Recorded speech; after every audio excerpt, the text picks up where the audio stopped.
Imagine being invited to dinner by your king, only to discover that the invitation is actually your death warrant.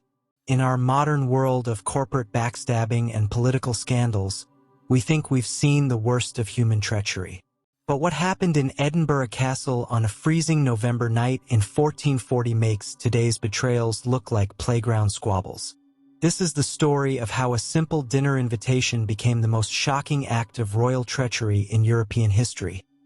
An event so horrifying that it changed the very meaning of hospitality forever. The tale I'm about to tell you involves two innocent boys, a calculating regent, and a violation of trust so profound that it sparked decades of civil war and left an entire kingdom traumatized. This isn't just another medieval tale of political intrigue. This is the story of how the pursuit of power can corrupt the most sacred bonds of human society, and why the lessons of the Black Dinner remain chillingly relevant in our world today. Scotland in 1440 was a powder keg waiting to explode. Picture a nation where a 6-year-old boy held the throne while grown men schemed to carve up his kingdom like vultures circling a carcass. The assassination of King James I 6 years earlier had left a vacuum of power that every ambitious noble family sought to fill. In this world of shifting loyalties and deadly ambitions, one name struck fear into the hearts of Scotland's rulers: Douglas. The Douglas clan commanded more soldiers, controlled more territory, and wielded more influence than the crown itself.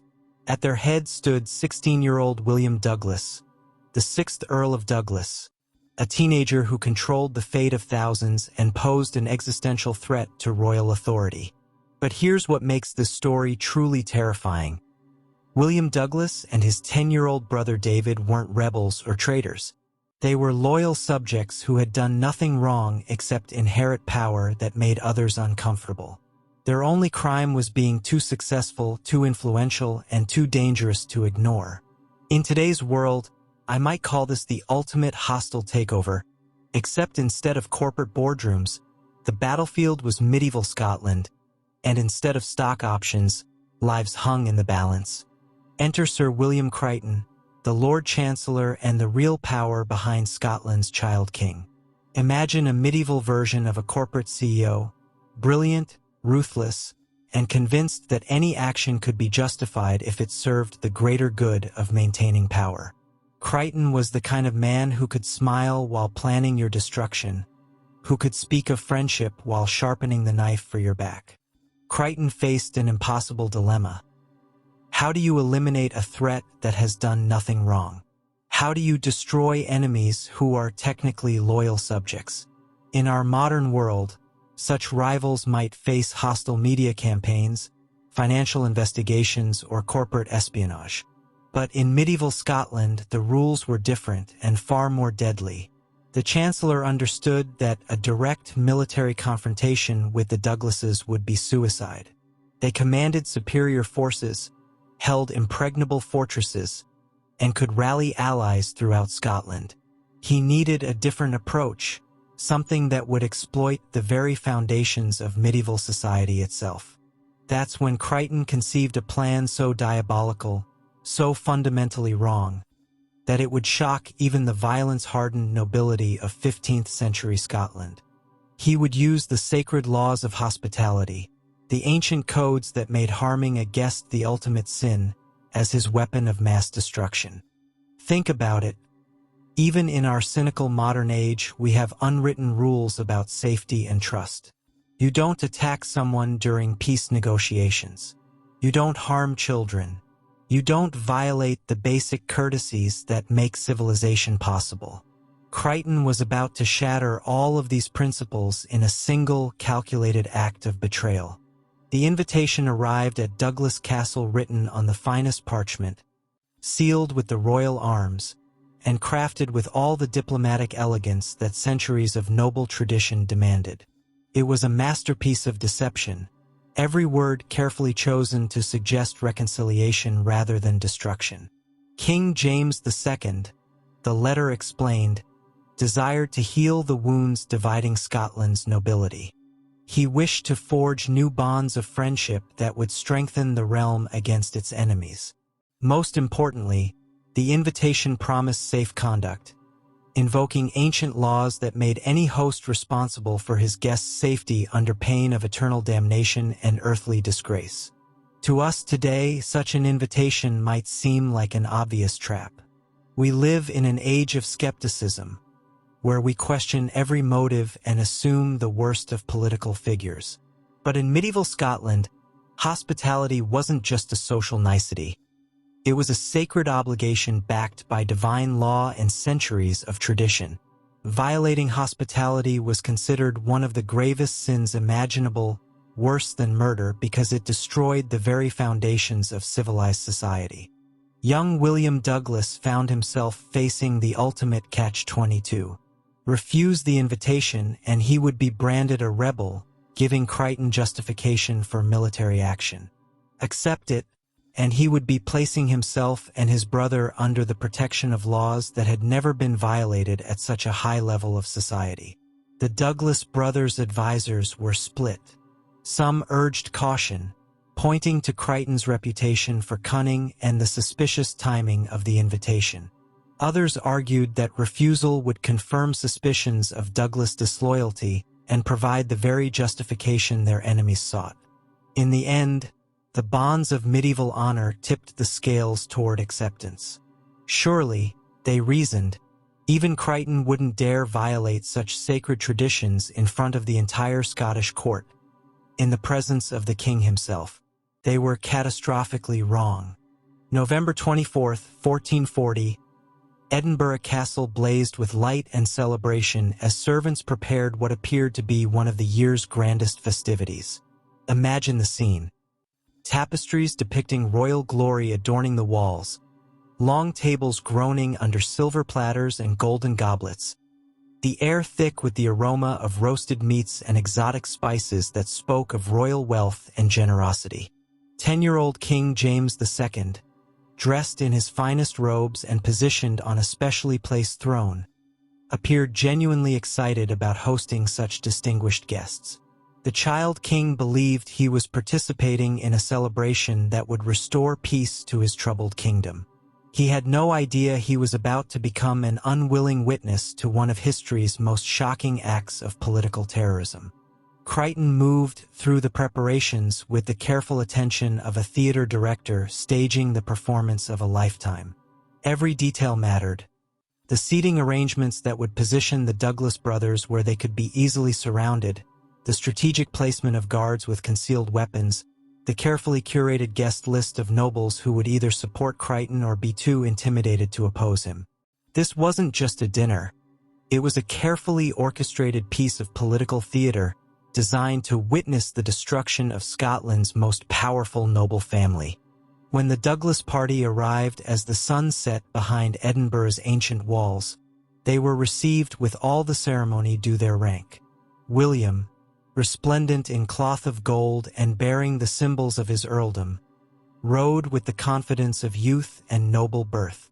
Beside him, young David appeared almost ethereal in the torchlight, his pale features and slight frame making him seem more like an illustration from an illuminated manuscript than a flesh-and-blood child approaching his doom. The brothers were greeted with elaborate bows and flowery speeches about the honor their presence brought to the royal court. Every gesture, every word was calculated to reinforce the impression that this was indeed a celebration, a moment of reconciliation between crown and nobility. King James II, coached in his role, stepped forward to personally welcome the Douglas brothers with innocent enthusiasm that only a child could display. He spoke of his happiness at their presence, his hopes for friendship, and his excitement about the feast prepared in their honor. The young earl responded with equal courtesy, kneeling before his sovereign and pledging his continued loyalty to the crown and kingdom of Scotland. As the party moved into the Great Hall, observers later noted the almost theatrical quality of the interactions, as if everyone present was playing a carefully rehearsed role in a drama whose final act had already been written. The Douglas brothers, trusting in sacred laws of hospitality and the presence of their young king, walked unknowingly toward their deaths with all the dignity and grace their noble birth demanded. What followed was a masterclass in psychological manipulation that would make modern interrogators take notes. The feast began with all the splendor medieval Scotland could muster.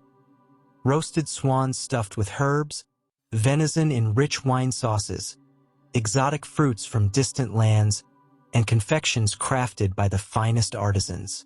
Wine flowed freely, musicians played melodies of peace and prosperity, and conversation carefully avoided the political tensions simmering beneath the surface. Young William Douglas conducted himself with the poise of a seasoned diplomat, entertaining fellow guests with stories of border warfare and tales of his family's service to the Scottish crown. His brother David, though clearly overwhelmed by the grandeur, displayed the natural charm that had made the Douglas family beloved among their followers and dangerous to their enemies.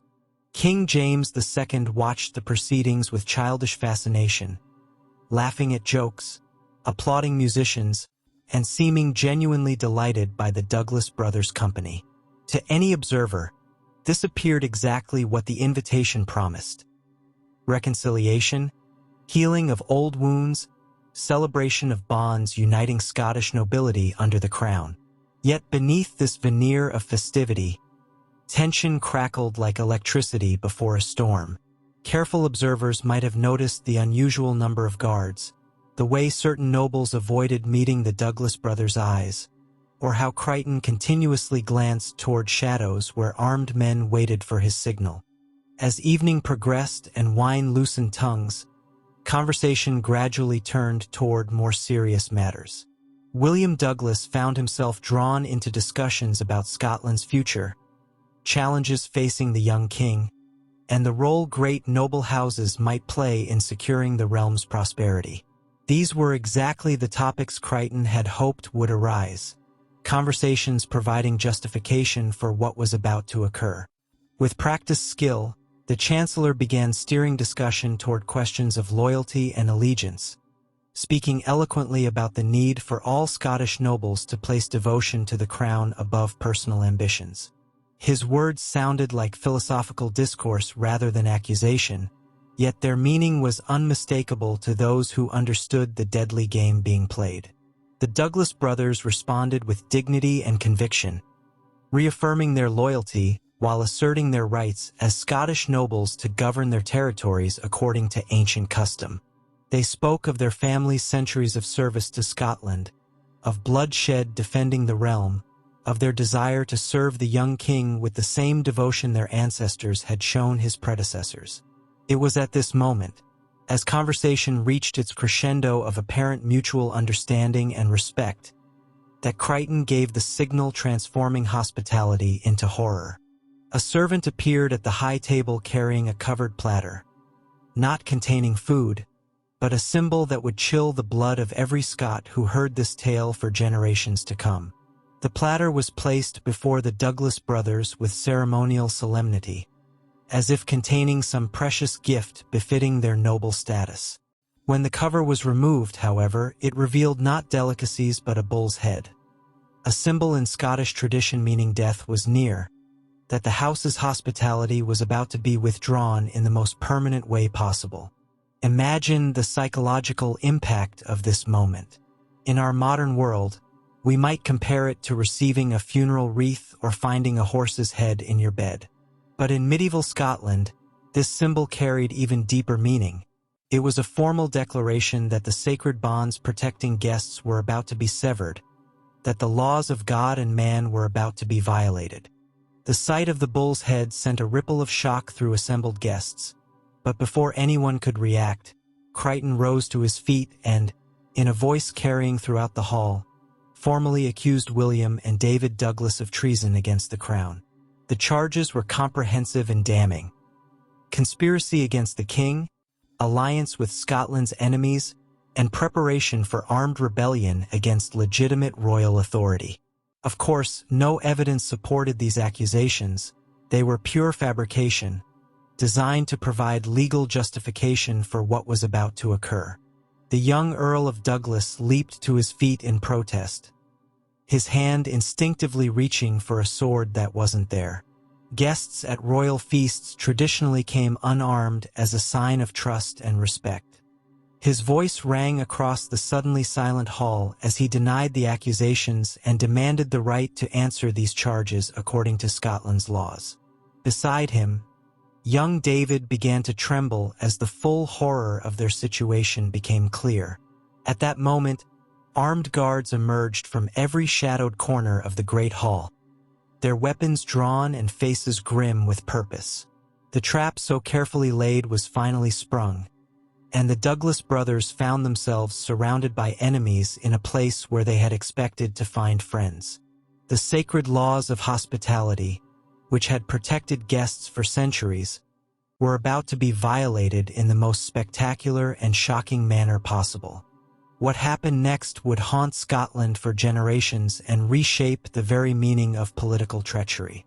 King James II, still just a child and utterly unprepared for the horror unfolding before his eyes, began to cry and plead with Crichton to spare the Douglas brothers' lives.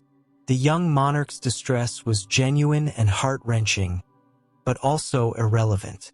Real power lay not with the king but with his regent, and Crichton had already decided the Douglas threat must be eliminated regardless of cost to his honor or his country's traditions. The Chancellor's voice cut through confusion and terror, engulfing the great hall as he pronounced sentence on the Douglas brothers. There would be no trial, no opportunity for defense, no appeal to higher authority. William and David Douglas had been judged guilty of treason, and their punishment would be immediate and final. The feast that had begun as a celebration would end as an execution, witnessed by the flower of Scottish nobility and conducted in their child king's presence. Young William Douglas, displaying courage belying his 16 years, stepped forward to shield his younger brother from guards advancing with drawn swords. He spoke with dignity and defiance, acknowledging his fate while maintaining innocence of charges brought against him. His final words were not a plea for mercy, but a prophecy of vengeance that would surely follow his death, a warning that murdering guests under hospitality's protection would bring curses upon all who participated in this treachery. David Douglas, only 10 years old and terrified beyond measure, clung to his older brother as reality of their situation became undeniable. The child's tears and pleas for mercy moved even some hardened nobles present, but Crichton's resolve remained unshaken. In his mind, these weren't children but symbols of power threatening royal authority's very existence, symbols that must be destroyed regardless of their age or innocence.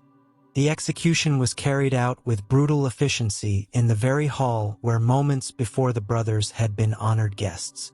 William Douglas died first, struck down by sword blows ending his young life in seconds. David's death followed immediately, his small body crumpling beside his beloved brother. Edinburgh Castle's great hall, which had witnessed centuries of celebrations and ceremonies, was transformed into a charnel house by an act of treachery violating every principle of medieval honor and hospitality. The silence following the murders was broken only by King James II's sobs, whose childhood innocence had been shattered by witnessing this calculated barbarism. Other guests sat in stunned silence, unable to process what they had witnessed. The deliberate murder of children under royal hospitality's protection, conducted in the king's presence. Medieval society's very foundations had been shaken by this single act of political expedience. With the Douglas brothers dead, their bodies still warm upon the great hall's floor, Crichton immediately set in motion his plan's next phase. Messages were dispatched to military commanders throughout Scotland, ordering simultaneous attacks on Douglas strongholds, while the clans still reeled from their leaders' deaths. The goal was to destroy Douglas power so completely and swiftly that resistance would be impossible. The assault on Douglas territories was conducted with military precision, suggesting months of careful planning. Castles were besieged, estates confiscated, and Douglas allies arrested or killed throughout the Scottish borders. But Crichton had made a fatal miscalculation. Rather than eliminating the Douglas threat, The murders transformed a powerful, but essentially loyal noble house into the center of a rebellion that would consume Scotland for decades.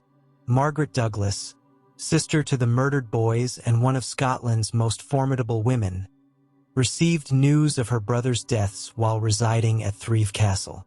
Her reaction combined grief and fury in equal measure. Grief for innocent children's loss, and fury at the violation of every law and custom governing civilized society. She immediately began organizing resistance to Crichton's aggression, calling upon Douglas allies and supporters to avenge this unprecedented treachery. The news of the Black Dinner spread across Scotland with wildfire speed, carried by horrified nobles who had witnessed the murders and survivors of attacks on Douglas territories. The reaction was universal shock and condemnation, even among those who had opposed Douglas' power. The violation of hospitality laws was seen as an attack on noble society's very foundations. If guests could be murdered at royal feasts, then no one was safe from ruthless political operators' ambitions. Scottish society, already fragmented by the crown's weakness and competing noble houses' ambitions, began tearing itself apart.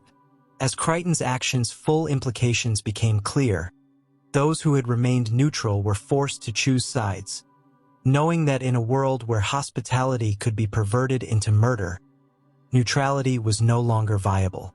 The bonds of trust holding medieval society together had been severed by the swords that killed the Douglas brothers. Within weeks, a coalition of Douglas allies and sympathizers had formed around Margaret's leadership, united not just by political interest but by genuine horror at what had occurred.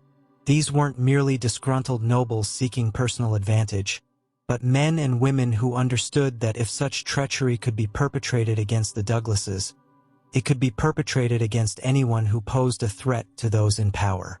The rebellion that followed was characterized by brutality matching the treachery that sparked it. Quarter was neither asked nor given. Castles were stormed and burned, and the Scottish countryside ran red with blood as competing armies sought to settle scores going far beyond the original dispute between crown and nobility. The Black Dinner had unleashed forces that would not be contained until they had exhausted themselves through mutual destruction.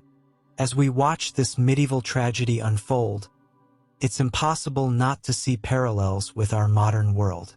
Today, we might call Crichton's actions the ultimate example of crossing red lines, violating the unwritten rules that make civilization possible.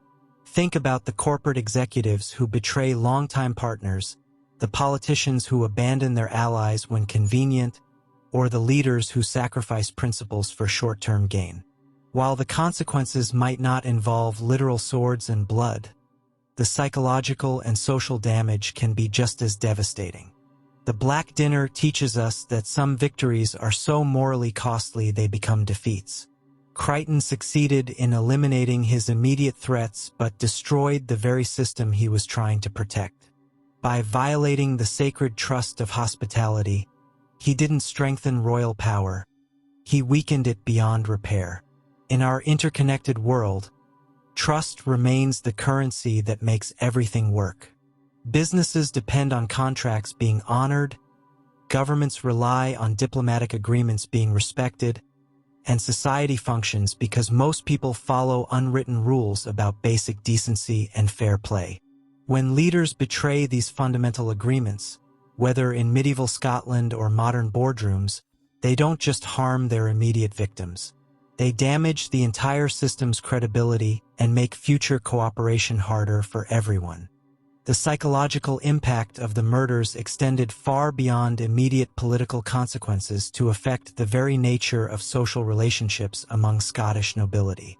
Trust, already fragile in a society based on competing loyalties and conflicting interests, became almost impossible to maintain when the most basic protections of civilized interaction had been violated. Noble houses began viewing each other with suspicion bordering on paranoia, making cooperation and compromise increasingly difficult. The legal precedent established by the Black Dinner was perhaps its most dangerous long-term consequence. By demonstrating that political necessity could override sacred laws and ancient customs, Crichton had opened a door that future rulers and nobles would find difficult to close.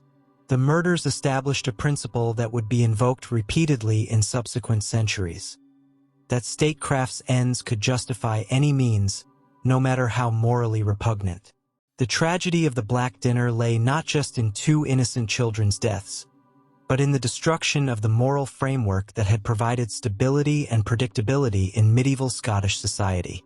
When the most basic protections of civilized interaction could be violated with impunity, when hospitality could be perverted into murder, when children could be killed for their ancestors' political sins, then social order's very foundations had crumbled. The Black Dinner offers us several crucial lessons that remain painfully relevant today. First, the ends never justify the means when those means violate fundamental moral principles. Crichton thought he could solve his political problems through a single act of calculated treachery. Instead, he created far greater problems that consumed Scotland for decades. Second, trust, once broken, is almost impossible to repair. The violation of hospitality laws didn't just destroy the Douglas brothers. It destroyed the entire system of trust that made Scottish noble society function. When leaders betray fundamental principles for short-term gain, they damage institutions that took generations to build. Third, there are always unintended consequences to betrayal. Crichton planned carefully for the immediate aftermath of his treachery, but failed to anticipate how his actions would transform Scottish society. In our complex modern world, the ripple effects of betraying trust can spread far beyond anything the betrayer imagines. Finally, some actions are so fundamentally wrong that they can never be justified by their political consequences. The murder of children under the protection of hospitality was morally indefensible, regardless of whatever political benefits Crichton hoped to achieve. Looking back across the centuries, it's clear that Crichton had other options. He could have worked to limit Douglas power through legal means, political maneuvering, or diplomatic pressure. He could have sought to co-opt the Douglas brothers rather than destroy them, turning potential enemies into allies through marriage alliances or shared interests. Most importantly, he could have recognized that a powerful noble family wasn't necessarily a threat to royal authority if that power could be channeled constructively. The Douglas brothers had shown no signs of disloyalty. Their only crime was being successful and influential. In our modern context, we see similar situations regularly. Established companies facing disruptive startups, political parties dealing with rising opposition figures, or institutions confronting challenges to their authority. The temptation is often to destroy the threat rather than adapt to it, but the Black Dinner shows us the terrible costs of choosing destruction over cooperation. The most tragic aspect of this entire story is how unnecessary it was. The Douglas brothers were loyal subjects who posed no immediate threat to royal authority. With patience, skill, and moral courage, Crichton could have found ways to work with them rather than against them. Instead, he chose the path of treachery and created a disaster that consumed Scotland for generations. The Black Dinner stands as one of history's most chilling examples of political treachery, a moment when the pursuit of power overwhelmed every consideration of morality, honor, and human decency. The murders of William and David Douglas shocked medieval Europe not just because of their brutality, but because they represented a fundamental violation of the codes that govern civilized society. In seeking to eliminate a political threat, Crichton created a moral catastrophe that haunts Scotland to this day. The immediate consequences of that terrible November evening were precisely the opposite of what its architects intended.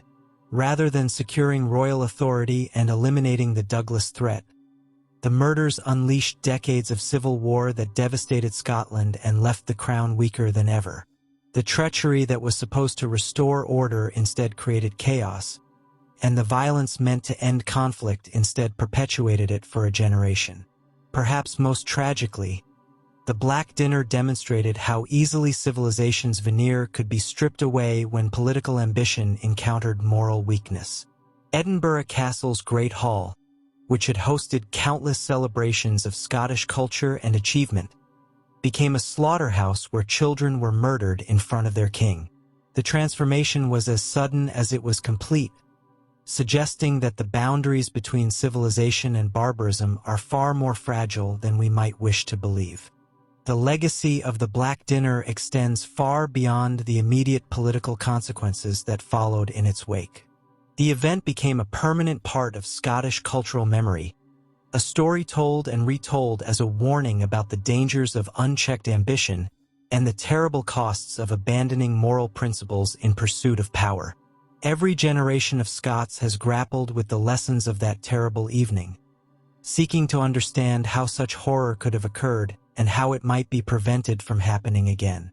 In our modern world, where trust seems increasingly fragile and political norms are constantly under pressure, the Black Dinner serves as a timeless reminder that political expedience, no matter how cleverly conceived or ruthlessly executed, cannot ultimately triumph over the fundamental human need for trust, honor, and moral order. The murders that were supposed to secure Crichton's power instead destroyed his reputation and legacy, while the children who died that night became symbols of innocence destroyed by political ambition.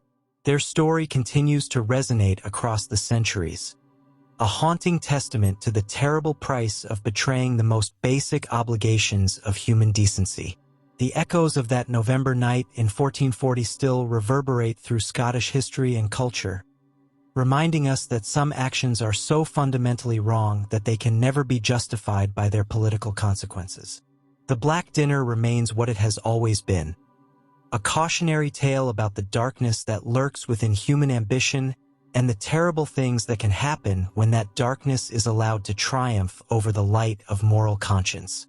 As we face our own political challenges and moral dilemmas in the 21st century, we would do well to remember the lesson of the Black Dinner: that no political goal, no matter how important it might seem, is worth sacrificing the fundamental principles that make civilization possible. The price of betraying trust, as Sir William Crichton discovered too late, is always higher than anyone imagines, and the consequences last far longer than anyone plans. Thank you for joining me on this journey through one of history's most tragic and misunderstood stories. If this story of medieval treachery and its modern lessons resonated with you, please subscribe to our channel. I am dedicated to uncovering the hidden, untold stories in history. Ring that notification bell, because the next untold story will move you more than this. Until then, question the narratives, listen to the silenced voices, and never stop seeking the truth behind the legends.